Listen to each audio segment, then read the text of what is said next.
Hi! Welcome to Richard Kabili YouTube channel, and for today's tutorial, I will be teaching you on how to turn on and off large cursor in voiceover on iPhone X. But first, kindly subscribe to this channel and don't forget to hit the subscribe button and the bell to notify you for the new updates. And let's start!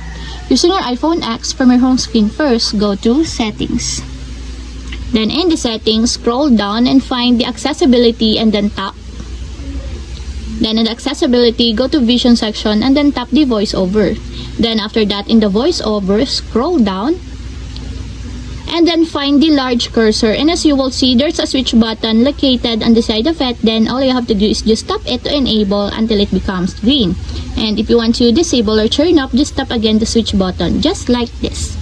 And that's what we have successfully turned on and off large cursor in voiceover on iPhone X. If you have a question, kindly comment down below and don't forget to hit the subscribe button and the bell to notify you for the new updates. And thank you for watching!